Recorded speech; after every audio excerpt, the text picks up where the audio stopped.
Sean bienvenidos a Somos en la Investigación de las Artes. Mi nombre es Marcela Álvarez, historiadora del arte, y en esta ocasión conversaremos sobre Más allá del vacío.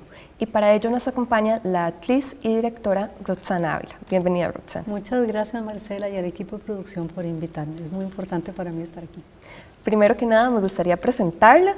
Roxana Ávila es máster en Bellas Artes con especialización en dirección de teatro por la Universidad Carnegie Mellon bajo una beca Fulbright-Hays. Además de dirigir, es actriz, dramaturga, diseñadora de luces, productora, investigadora y gestora. Además fue profesora catedrática de la Escuela de Artes Dramáticas desde 1985 hasta el 2021.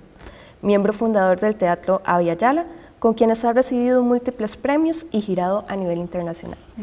Y me gustaría empezar precisamente por ahí, doña Roxana. ¿Nos podría comentar un poco sobre este grupo teatral Abya Yala que particularmente se dedica al teatro de investigación? Bueno, Abya Yala nace en 1991 porque nosotros habíamos vuelto de los Estados Unidos y como no había campo mucho en Costa Rica en ese momento para hacer lo que una quería, entonces dijimos, bueno, habría que inventarse de hacerlo como una quiere, hacer un grupo. Entonces creamos Abya Yala. En ese momento era una bailarina española, un actor norteamericano, un director norteamericano, una fotógrafa mexicano-costarricense y yo. De ese grupo solo quedamos dos en este momento. Abya Yala ha hecho muchas cosas, porque son 33 años de trabajo ininterrumpido. Una parte obviamente ha sido montar textos escritos por otras personas, como normalmente se hace en teatro, ¿verdad?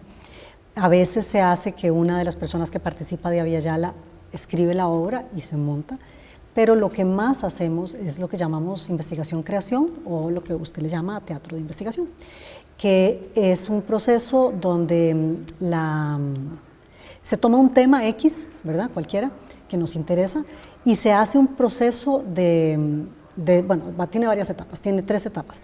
Un primer momento donde invitamos a especialistas en diferentes áreas que tengan que ver con el tema, para que nos den charlas, para que nos den conferencias, para que nos den, ¿verdad? Además nos digan qué libros hay que leerse, qué películas hay que ver, ¿verdad? Cuáles son los referentes importantes que habría que conocer. Y mientras vamos haciendo eso, vamos trayendo material, lo que llamamos material escénico. Entonces una va trayendo poemas o canciones o partituras físicas o pedazos de danza o que tengan o no que ver, ¿verdad? Específicamente, o sea, no están graficando necesariamente lo que es el tema, pero más o menos tiene que ver, ¿verdad? Esto es un periodo muy largo, son muchos meses de esto.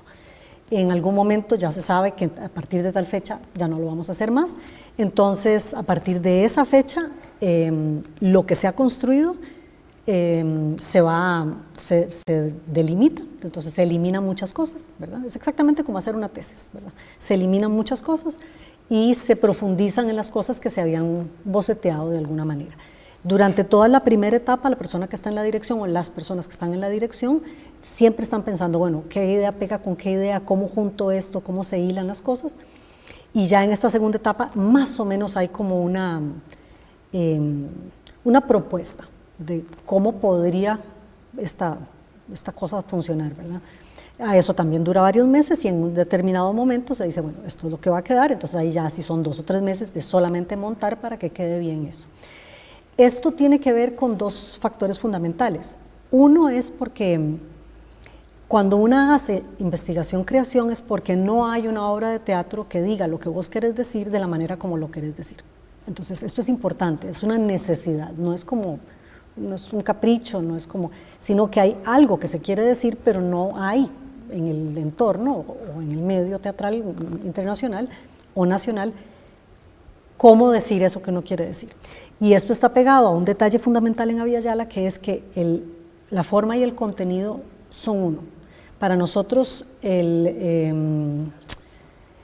como un matrimonio muy buen matrimonio. No existe un contenido que no requiera una forma y no existe una forma que le pueda hacer la forma para todos los contenidos que hay, contrario a lo que se cree. Entonces, cada vez que haces investigación, estás inventando la forma. Y eso es lo que es muy complicado de entender, eso es lo que requiere tanto tiempo, porque no estás repitiendo una forma teatral, sino que estás inventándola, literalmente.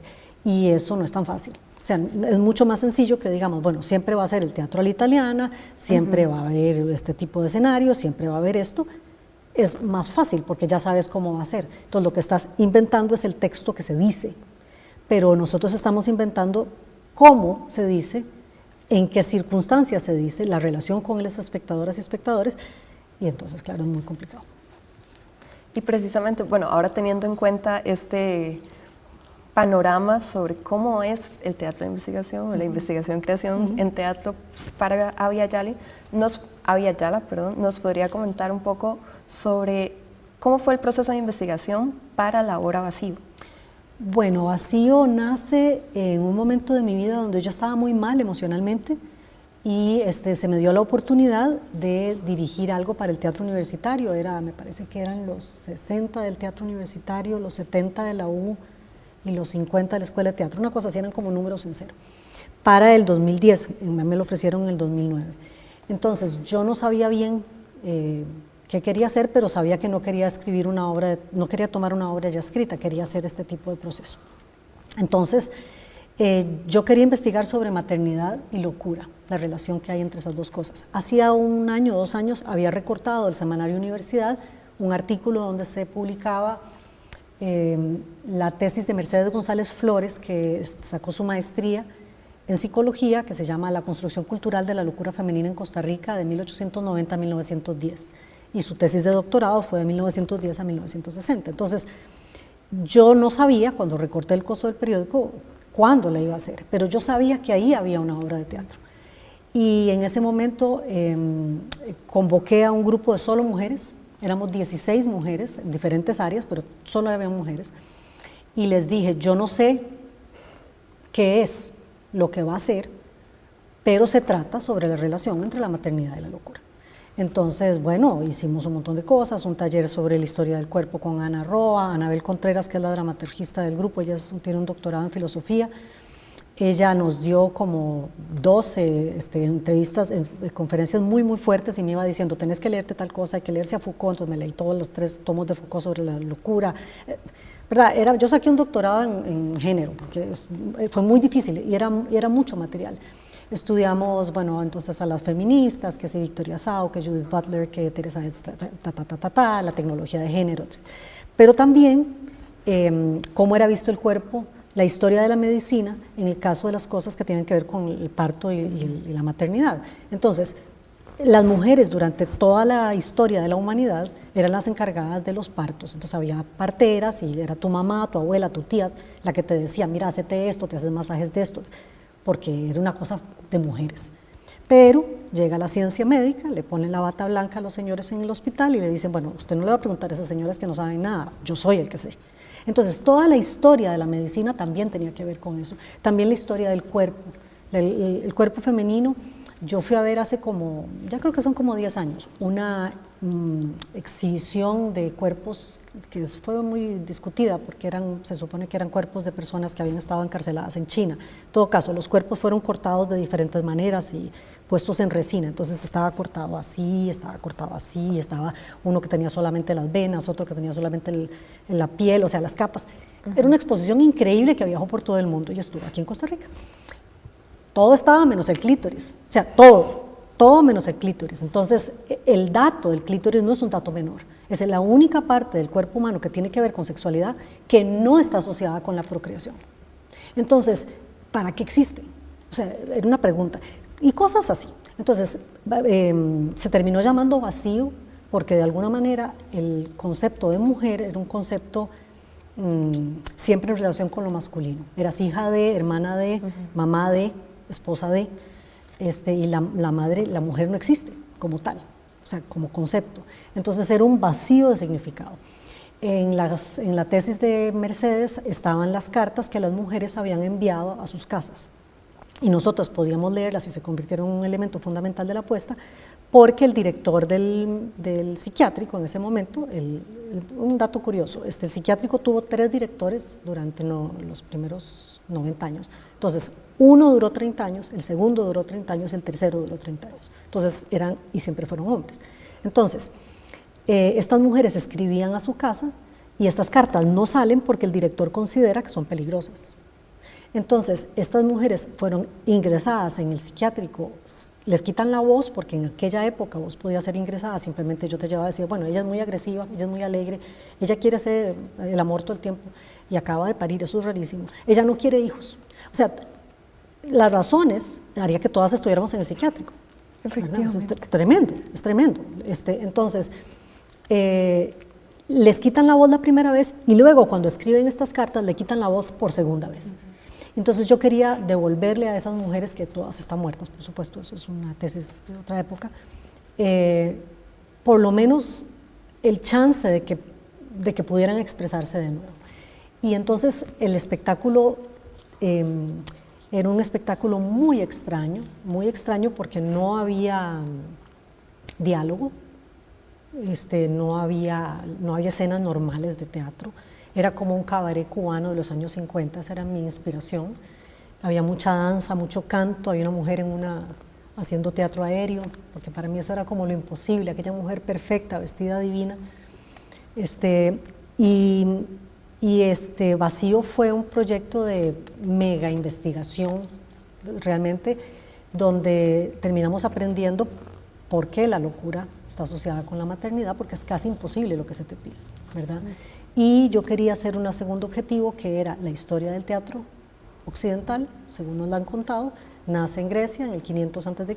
y nace solo los hombres, no había mujeres, no había participación de mujeres. Entonces yo me pregunté a mí misma, si hubieran dejado que las mujeres participaran, habría siempre esta idea de que el teatro es conflicto.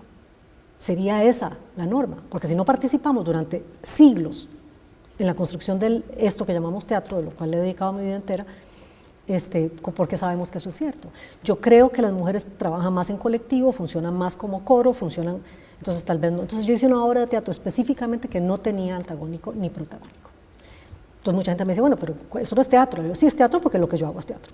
Entonces, ¿verdad? Vacío fue un elemento fundamental porque convencía a un montón de mujeres de seguir esta locura, ¿verdad?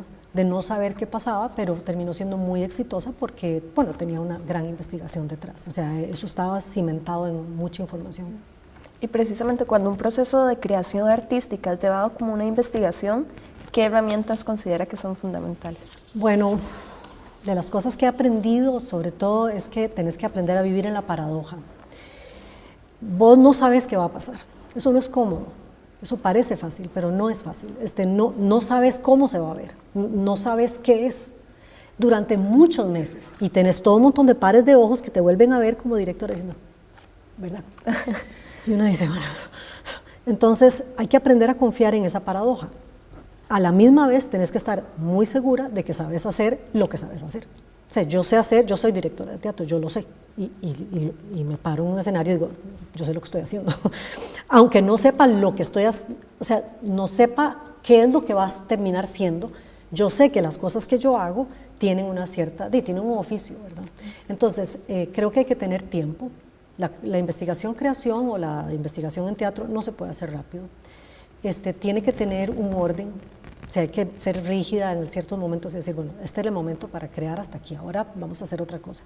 Porque si no se te hace una chorcha y se te hace infinito, entonces no estrenas, es como cuando la gente no termina de graduarse porque la tesis no la terminan de hacer.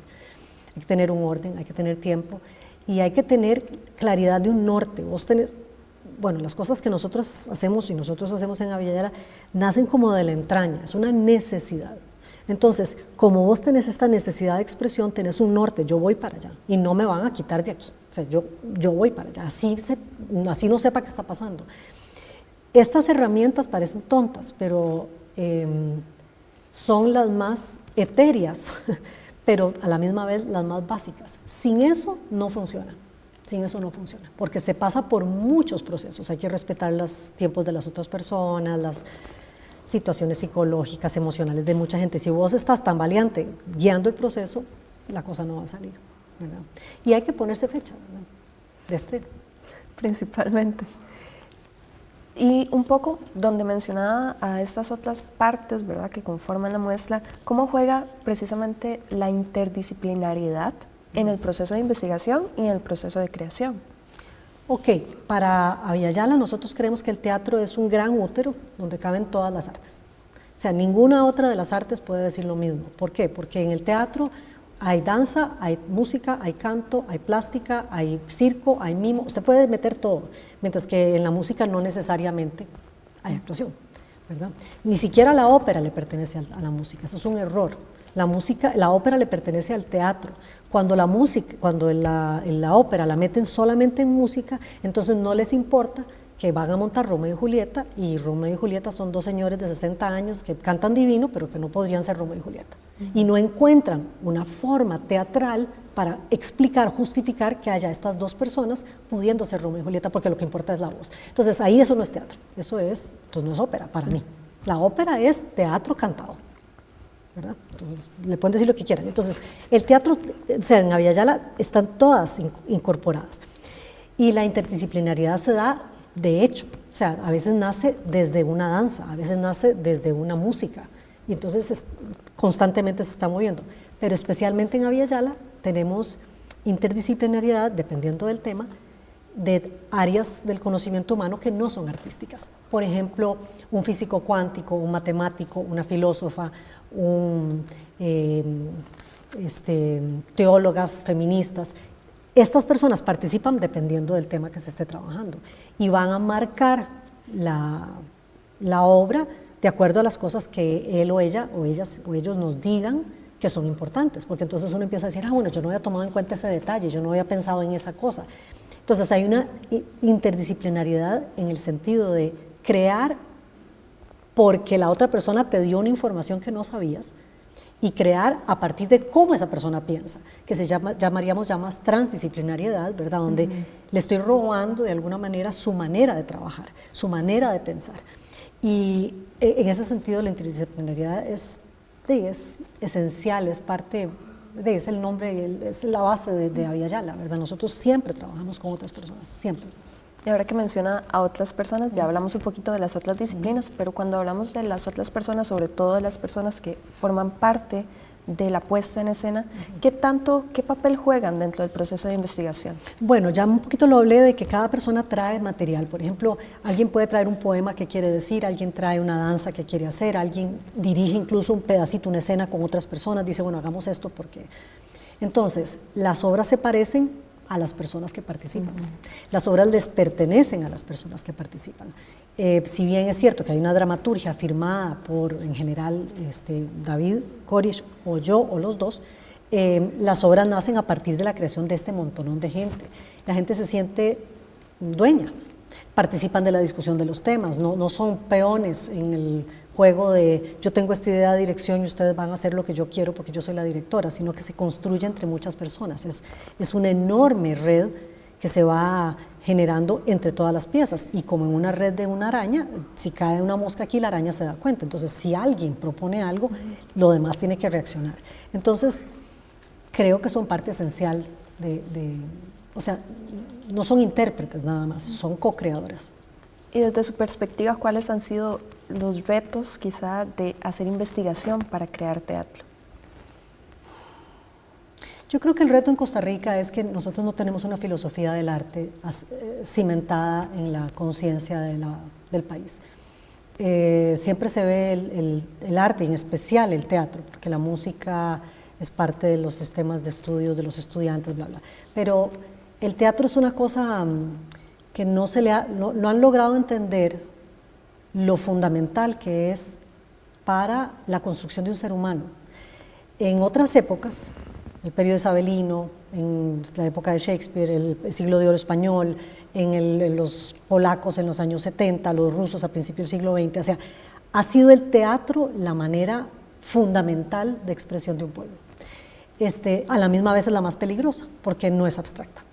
O sea, la danza se mueve muy bella y puede ser muy política, pero no necesariamente se entiende. La música puede ser política, pero no necesariamente se entiende. Y entonces hay que saber mucho de música para saber, bueno, sí, metió una distorsión ahí, por eso es que... Pero en realidad no es peligrosa. El teatro siempre es peligroso, cuando es político, ¿verdad? Y entonces tiende a ser menoscabado. Lo que se llamaba el Olimpo costarricense, que era el periodo del Partido de Liberación Nacional en sus inicios, usaron el teatro como herramienta de de su propia ideología. Había 3 personas dentro del Partido de Liberación Nacional que estaban dedicadas al teatro, don Alberto Cañas, don Daniel Gallegos y don Samuel Roinsky. Los 3 eran miembros del Partido de Liberación Nacional, los 3 eran dramaturgos, y entonces había como un esfuerzo. Beto funda el Ministerio de Cultura y la Compañía Nacional del Teatro con un elenco estable, bla, bla. Entonces tuvo un momento el teatro, y eso se lo traen abajo en los años 80, mitad de los 80, y hasta el día de hoy, que no hay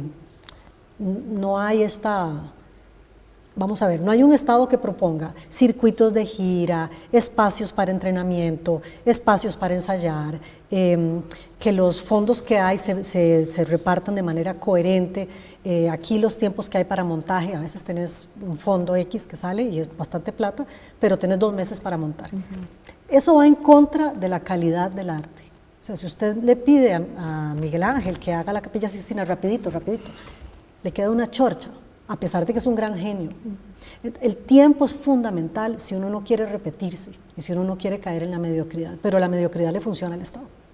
Y sobre todo en estos tiempos tenemos un gobierno que literalmente está queriendo casi cerrar todas las instancias teatrales. Llevan ya no sé cuánto tiempo, varios años y medio ya, de no saber cómo funcionar con lo que llaman la sociedad civil, ¿verdad? Nosotros, cómo los bienes del Estado, o sea, los teatros, los técnicos, no sé qué, están al servicio de estos artistas. No, ¿por qué?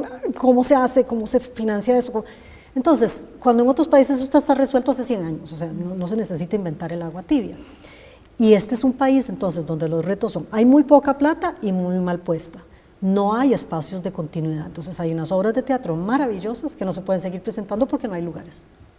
Es un lugar totalmente vallecentrista, entonces lo que se lleva a la periferia es muy poco, y en las periferias no hay mucha, o sea, no hay talleres de tambores y talleres de poesía y talleres, no, ustedes, ¿verdad? Todos, y siendo un país tan pequeñito, Costa Rica es un país muy pequeño. Entonces, bueno, los retos son esos, ¿verdad? Yo creo que hay una parte que tiene que ver con la filosofía pura, que es darle un valor, y que los artistas mismos nos demos un valor de que las cosas deben de hacerse de manera digna. Nosotros no somos parias. Y bueno, esto toda la cuestión del Estado, que es un Estado que no promueve las artes y no facilita el tiempo de las cosas. Yo diría que esos son los retos. Perdón, no, hay uno muy importante, que es que las personas están muy ocupadas. Hace 30 años en Costa Rica no había cine. Había algunas películas, pero ahora en día hay cine, hay video, hay comerciales, hay teatro, hay educación. La gente, y nada está muy bien pagado. Entonces la gente tiene 2 y 3 trabajos. ¿Cómo te das tiempo de profundizar, de dedicarle mucho tiempo a algo para que tenga, para que realmente quede muy bien? No hay. Entonces, yo creo que también esto es como una activitis, ¿verdad? Una inflamación de la actividad en vez de una profundización de la calidad. Y tal vez para ir concluyendo, ¿qué significa para usted investigar desde y para la creación artística? Sí, vamos a ver, cuando yo hago teatro, cuando yo investigo teatro, yo me entiendo. Yo veo lo que hice y digo, mira, es así como estoy. Me pasó con Vacío me salvó la vida. Yo dije, estoy malísima, o sea, qué mal que estoy, tengo que ir a ver a una psicóloga, estoy muy mal. Es una forma de vivir, no es algo que haces aparte de, es una manera de ser en el mundo. La investigación-creación es tomar el mundo como tu referente constante para inspiración, es entender que la sociedad en la que vivimos es un poco cruel y un poco dura y pesada. Se le ha olvidado toda la parte espiritual, se le ha olvidado toda la parte trascendental. Vivimos en un mundo mucho más de cosas duras, de materialidad, de ciencia más dura, y eso hace que lo humano se pierda. Entonces, es crear, cuando estás haciendo todo el proceso de investigación, un espacio separado del tiempo y de la realidad.